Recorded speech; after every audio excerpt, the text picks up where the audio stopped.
Me meto en la cama y nada más meterme en la cama, pues escuché como unos pasos. Pero eran pasos como de algo, como descalzo. Eran pasos así, no eran como pisadas. Y justamente yo pensaba que era mi hijo, porque como siempre viene, y pensaba que era mi hijo y lo esperé. Y yo siempre suelo dormir tapada con las sábanas, me tapo toda la cabeza. Y me esperé allí. Entonces cuando de golpe y porrazo noto que saltan a la cama, y claro, yo ya me asusté, yo digo, eso es el niño. Y acto seguido, claro, yo me quedé así, digo, ¿eso qué es? Y acto seguido noto como poco a poco iban subiendo hacia mí, pero era muy despacito, era una sensación muy rara, eran despacito. Y veía como se iban acurrucando, así, pero pegado primero a mis piernas, así, se paraba, luego se acurrucaba, seguía subiendo y se volvía a parar. Entonces yo ya noté que se me paró así en la cintura y me estaba empujando, pero mucho, mucho. Y ya empecé a coger miedo y ya me agarré las sábanas así y me las tapé. Entonces eso, no sé lo que era, pero cada vez iba subiendo más despacio hacia mí y me iba como eso, como empujando. Y entonces ya cuando ya me dio miedo del todo fue cuando yo estaba tapada con la cabeza, la sábana, y noté como la sábana se me pegaba hacia mi cara.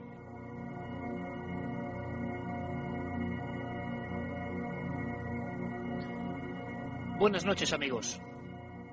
Es una patología que aparece y es aceptada dentro de la Clasificación Internacional de Trastornos del Sueño.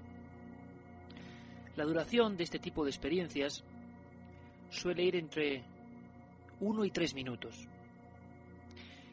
Algunos estudiosos, que no hay muchos, aseguran que entre el 50 y 60% de las personas han sufrido en alguna ocasión, en diferentes tramos de su vida, estas molestas, estas inquietantes parálisis del sueño.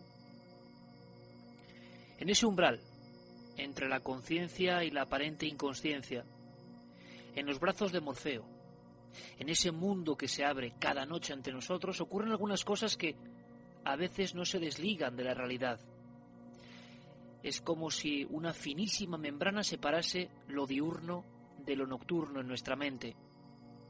Y los seres nocturnos que pueblan nuestros miedos a veces aparecen.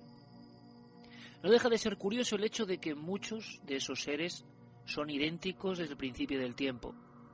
Muchas de las figuras que aparecen hoy, quién sabe si esta misma noche, en diferentes puntos de España o del mundo, adornando los terrores nocturnos, son calcos de lo mismo que asombraba los cerebros de los babilónicos, de los etruscos, de los mayas, de los egipcios, de todas las culturas. Es como si el arquetipo inconsciente, los extraños cromos o postales de los horrores apareciesen por algún motivo. ¿Simples miedos? Es lógico pensarlo. ¿Qué nos dice la ciencia? Estamos, amigos, ante un tema clásico, y lo sabéis, del mundo del misterio. Un tema que tuvo un empujón importante hace ahora 25 años, cuando en Estados Unidos algunas personas empezaron a tener auténticos shocks o estrés postraumático por continuas visitas de este tipo de terrores. La vida diurna, la vida lógica, la vida racional, cambiada, marcada, a veces machacada por lo que ocurría en mitad de la noche, por lo que ocurría en algo que es mucho más que un término científico. Dicen que los sujetos que sufren la también molesta narcolepsia tienen una especial vinculación al mundo de la parálisis del sueño. En los niños se ha hablado de terror nocturno, en los adultos de visiones hipnagógicas o hipnopómpicas. ¿Qué son? ¿De dónde vienen? ¿Por qué en la mente antigua, no acostumbrada a los términos ni a los códigos, también se aparecían? ¿Están ahí desde siempre? ¿Qué sabemos hoy de los umbrales del sueño? ¿Hemos avanzado mucho o, por el contrario, como en tantas otras cosas, seguimos en mantillas? Yo no lo sé, pero por eso hemos empezado con un caso tipo, el de Sonia. Por ejemplo, en África se habla de cuando el diablo sube a tu espalda. Por ejemplo, en algunas culturas de Asia se habla del demonio del aplastamiento.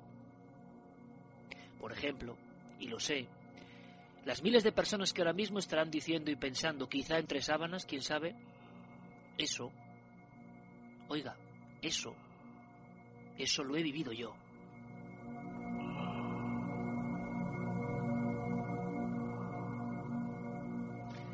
a veces voces, a veces mensajes. Ayúdame, ayúdame. Recuerdo perfectamente, hace ahora ni más ni menos 22 años, en una radio humilde, en el barrio de Mirasierra. Yo empezaba a jugar con esto de los micrófonos, los sonidos y la conexión con el público. Y en el fondo la inquietud y los misterios eran casi los mismos. ¿Habremos aprendido desde entonces?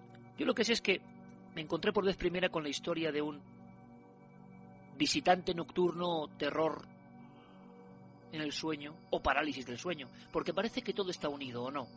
Pero recuerdo perfectamente que un ingeniero contaba, de forma escalofriante a mi parecer, que durante noches sucesivas, en su piso de Madrid, de alto nivel, de alto standing, venía escuchando en la duermevela, qué palabra, ¿verdad? La duermevela, la membrana fina, los dos mundos, pues venía escuchando algo que se le aproximaba. Por negocios no estaba ni con su mujer ni con sus 2 hijos. Estaba solo, haciendo unos trabajos en pleno corazón de Madrid. No voy a dar más datos, pero prácticamente en la Plaza de España, en una altísima torre. ¿Cómo era posible? Hacia las 3 de la mañana y con milimétrica insistencia se escuchaba una voz femenina, o muy cerca de la cabecera de la cama o al otro lado de la fina puerta del apartamento, pero en su propio domicilio, y ahí no había nadie. Afinó el oído a la misma hora, al día siguiente, a la noche siguiente, y entonces supo, eso me confesó, que alguien en su apartamento donde no había nadie estaba rezando un Padre Nuestro.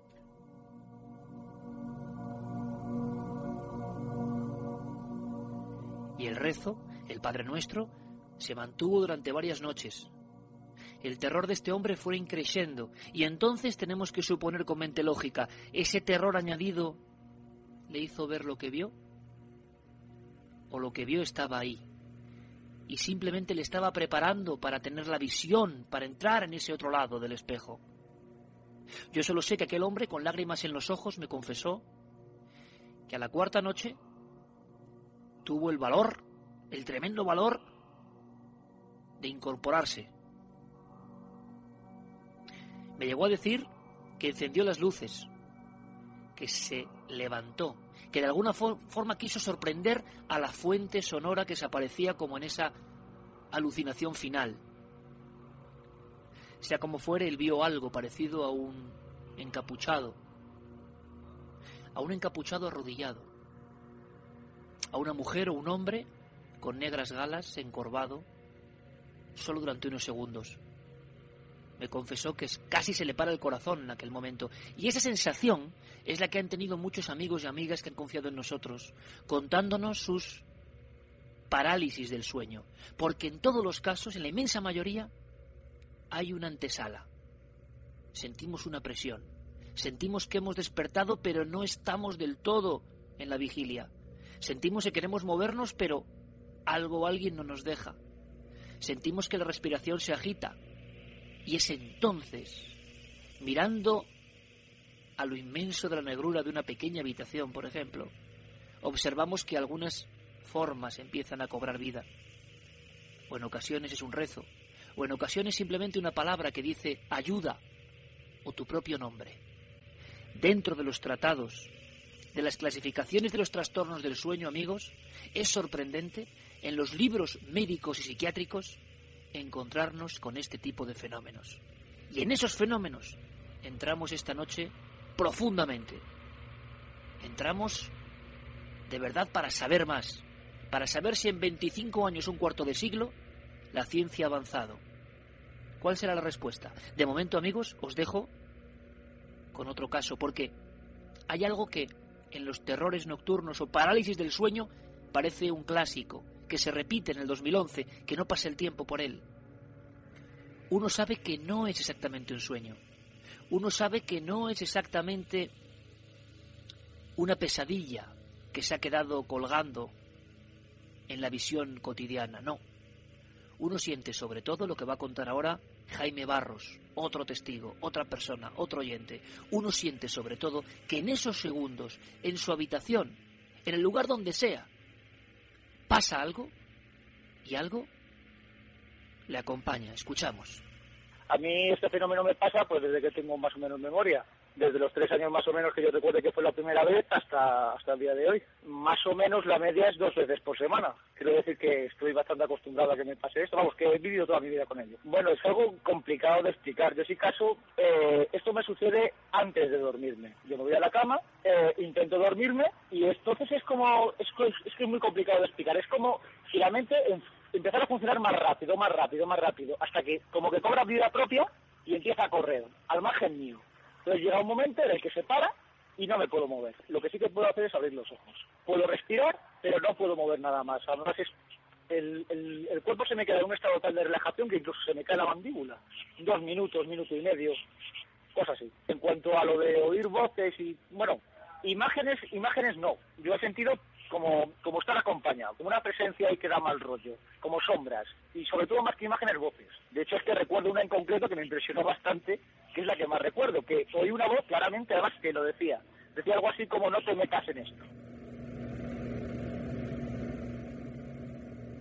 Voces que surgen, voces que pueden ser nuestro propio inconsciente, por supuesto. Antes de empezar con todo el dossier, tenemos la fortuna, amigos, de que especialistas de primer nivel mundial os van a contar cosas. Luego quiero presentarlos. Sobre todo hay 2 que son primeros espadas a nivel mundial, porque no muchos neurocientíficos, psicólogos, psiquiatras se han metido de verdad a escarbar en el mundo del sueño. Pocas veces se cuenta la historia de los sueños y sobre todo de sus trastornos, de la delgada frontera, ¿verdad? Antes, una mera opinión, una situación de cómo está ahora mismo la explicación científica al mundo de los sueños.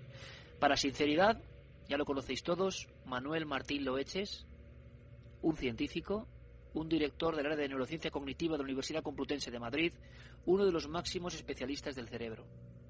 Y veréis, estamos acostumbrados, estamos siendo martillados constantemente, no sé si tenéis esa sensación, yo sí la tengo, con aquello de que el cerebro casi es un mapa de nuestros actos. Cada parte del cerebro se corresponde a una reacción. Todo tiene lugar en el cerebro.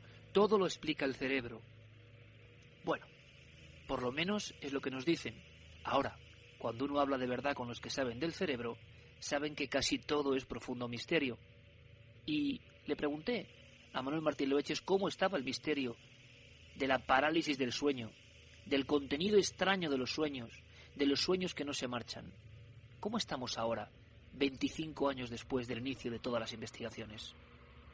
Los sueños a nivel de la neurociencia todavía son un gran misterio, son un gran enigma porque, para empezar, la teoría más aceptada es que dormir es una función que tiene que realizar el sistema nervioso para ahorrar energía, pero es que no se sabe mucho más cuál es la utilidad del sueño, puesto que habría otras maneras, digámoslo así, de ahorrar energía o de ser más eficaces, ¿no?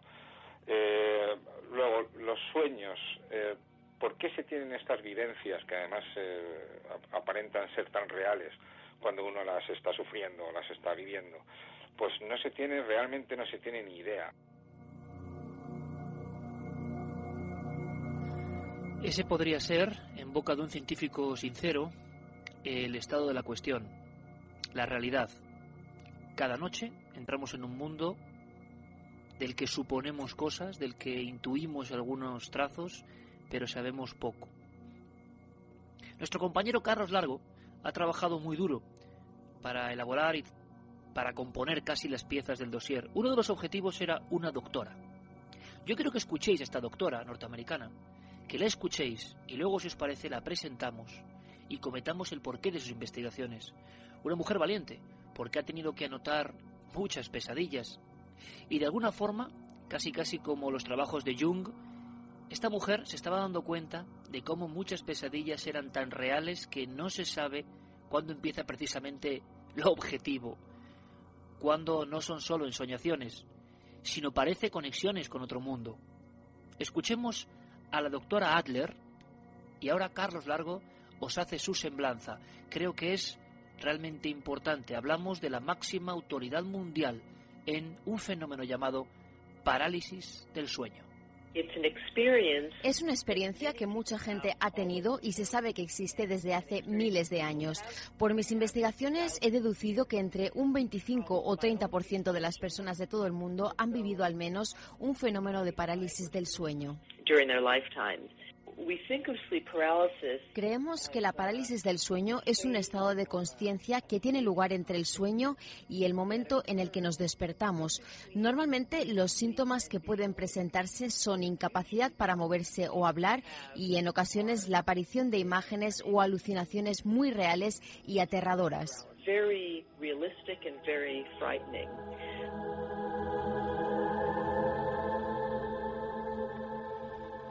Carlos Largo, compañero, buenas noches. Buenas noches, Iker.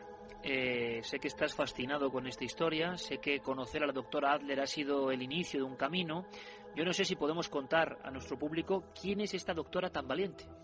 Pues mira, para todo nuestro público, Shelley Adler, la doctora Shelley Adler, es una profesora que lleva investigando muchos años en el Departamento de Familia y Medicina Comunitaria en la Universidad de California, en San Francisco, en Estados Unidos.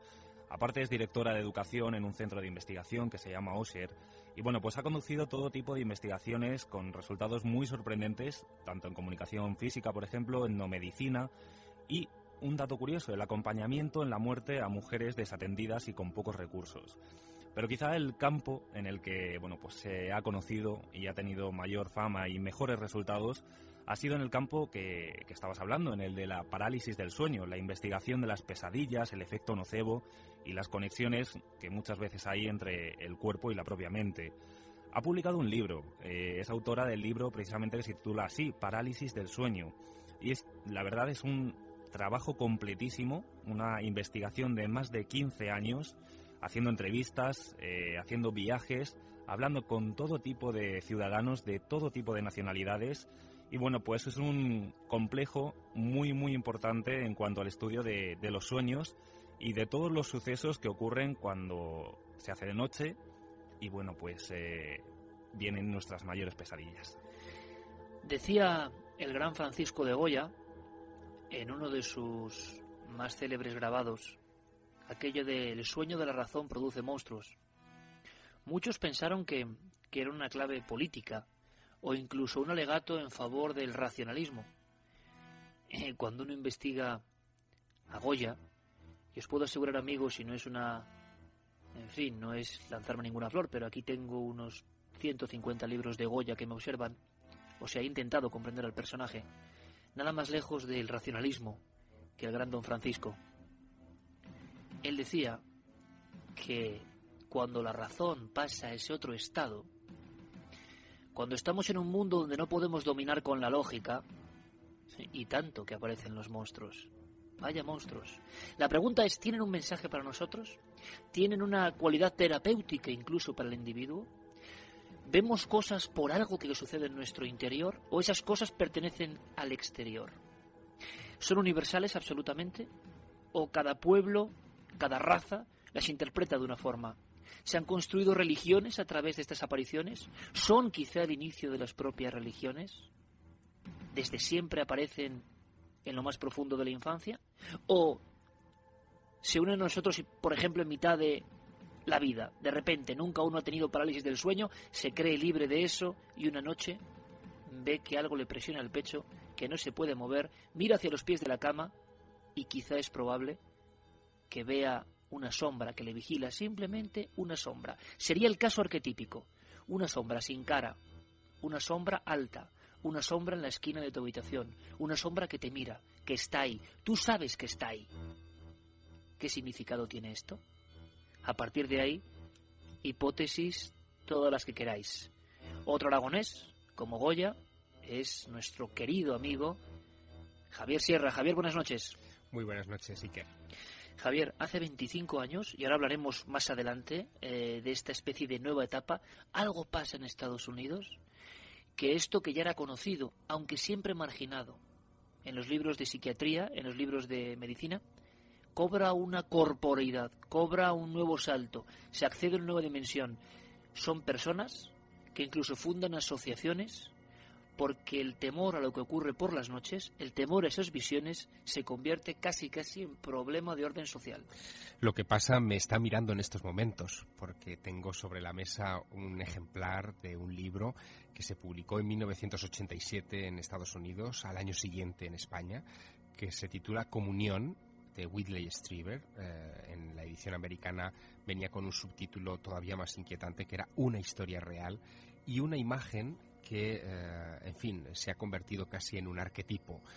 Fue la imagen de unas criaturas que Whitley Strieber, famoso entonces escritor de novelas de terror, de ciencia ficción y en aquel momento también de novelas con cierto contenido ecológico, incluso de alegato antiamericano, pues estaban llegando a todo el público internacional. Y en esa imagen que me está ahora mismo contemplando distingo dos ojos almendrados, muy rasgados hacia los lados, con un brillo en las pupilas misterioso. No distingo muy bien el rostro porque está tapado por la tipografía de las letras del título y del autor. Y lo que sí que tengo es la sensación de estar vigilado, una sensación que es sutil por el diseño de la imagen y que cuando uno atraviesa esa cubierta y lee lo que viene después, ya no se convierte en algo tan sutil, se convierte en algo mucho más presente. Efectivamente, Strieber tuvo contacto con algo. Él, 25 años después, nos contará esta noche que todavía no sabe qué es. Si eran extraterrestres, si era fruto de su imaginación, si era una experiencia onírica o si era una conspiración para acabar con su vida. No lo sabe todavía y eso lo convierte en un terror más que nocturno. Fantástico, Javier, fantástico, porque otro bombazo, Strieber en persona, nos va a contar 25 años después lo que vivió, la interpretación, la reflexión. Porque, fijaos, amigos, un médico estudioso, erudito francés, bautizó el tipo de visiones que pueden acontecer en ese umbral del sueño como hipnopómpica o hipnagógica. En ese umbral del sueño a la vigilia, al despertar, los últimos fragmentos del sueño quizás se entrelazan, o al revés, de la vigilia al sueño, hipnagógica, cuando estamos cayendo en ese profundo vértigo. A veces nos despertamos, ¿verdad? Lo habéis sentido, esa caída tremenda, que algunos creen que es un primer paso en una especie de mapa de código que no entendemos. Y es que estamos intentando, como siempre, descifrar la naturaleza, todo lo que nos pasa, lo que interpreta nuestra mente, con nuestras herramientas. Creemos que todo se va a someter a eso, pero lo que es claro es que pasan una serie de fenómenos y que solo tenemos ideas para interpretar qué pueden ser. Estos dos tipos de visiones, estos dos tipos de secuencias que parece que advierten de algo al dormir o al despertar, causaron ya a principios del siglo XX una enorme impresión. De inmediato, y está ocurriendo hoy en nuestras vías de contacto, miles de personas de toda condición y cultura aseguraron haberse sentido acompañadas o vigiladas, como decía Javier, por eso. Por eso, precisamente, Carlos Largo, compañero, abrimos líneas de contacto. Por ejemplo, en nuestro muro de Facebook, en la nave del misterio, ya hay un sinfín de reacciones. Hoy nos interesa especialmente vuestra opinión, vuestros casos. Vamos a ver si sacamos algo en claro. Y también, por supuesto, una encuesta interesantísima que Guillermo León ya ha puesto en nuestra página web, ikerjiménez.com. Abrimos líneas, Carlos. Pues como bien decía Iker, hemos puesto una encuesta en la página ikerjiménez.com. En esta ocasión vamos a preguntar a los oyentes si han sufrido alguna de estas anomalías del sueño. Pueden señalar varias opciones. En primer lugar, hemos señalado sonambulismo, hablar dormido, visitantes nocturnos o parálisis del sueño. Si quieres, ya tenemos datos porque además está siendo una encuesta que tiene bastante participación. Vamos allá. De momento, un 43,3% dicen hablar dormidos, un 29,3% dicen tener parálisis del sueño, 13,8% dicen tener sonambulismo, y el 13,6% dicen haber tenido estas visitas nocturnas. Parálisis del sueño, visitas nocturnas, sonambulismo, todo esto entraría dentro del mundo no muy bien controlado porque no es lógico, porque no se somete a ninguna ley, porque no tiene un principio y un final siempre igual. Este mundo extraño serían las parasomnias. Y hay muchos tratados. Algunos no están muy lejanos, los tengo aquí, y hablan de trastornos del sueño. Años 60, años 70. No ha variado mucho lo que conocemos de ellos. No ha variado mucho. Los testimonios y lo que se ve parece que son lo mismo. ¿Desde cuándo? Esa es la pregunta. ¿Desde cuándo? Preguntemos a la doctora Adler. Entremos un poco en materia desde el principio. Ella ha estudiado, ha dedicado su vida, y lo sigue dedicando, a saber algo más de un área que nadie quiere entender. Atención, lo lógico, muchos científicos, muchos investigadores saldrán pompeteneras con la explicación de que son como residuos del disco duro. Es como cargar energía, es como recomponer las piezas, todo tipo de cosas, pero lo cierto es que quien vive todo esto, o quien sueña simplemente, sabe que hay unos argumentos muy potentes, una especie de creatividad ajena a nosotros bastante fuerte. En la historia antigua, ¿cuándo comienzan estos sucesos? ¿En qué momento? La doctora Adler nos lo cuenta. Hay evidencias arqueológicas que vuelven atrás miles de años, donde hay experiencias tempranas que parecen mostrar que ya hubo una tradición sobre la parálisis del sueño. Concretamente, en tiempos de la civilización siria y babilónica, había un espíritu llamado Alu que atacaba por las noches a las personas. Y hay escritos de la época que lo muestran como una especie de ropaje cubriendo a las personas, impidiéndoles moverse o respirar. Esas descripciones son reconocidas hoy en día por personas que han padecido una experiencia de parálisis del sueño. Los síntomas de pensar que estás despierto y ser incapaz de moverte o hablar han existido desde hace años y coinciden con lo que muchas personas han sentido en la actualidad. Hay otras características adicionales como calor en tu espalda mientras duermes, mucha presión en tu pecho, dificultades para respirar y la sensación de que algo malo te acompaña de forma muy cercana. Casi todos estos síntomas son idénticos en muchas culturas del mundo y se vienen dando desde hace miles de años.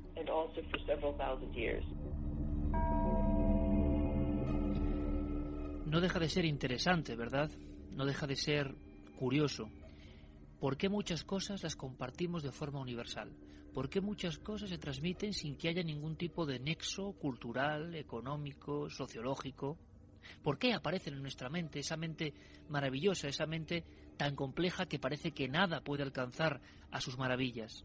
¿Por qué también la mente tiene esa pequeña portezuela donde a veces ocurren cosas desagradables, desde luego? Porque si hay un nexo común, que lo hay, es que todos los que sufren la parálisis del sueño lo pasan francamente mal.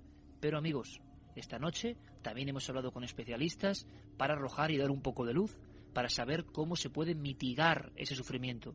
Porque esto no es un tema del misterio para que la gente diga, uy, qué escalofrío. Hay que ir un poco más allá. Hay gente que lo pasa mal de verdad.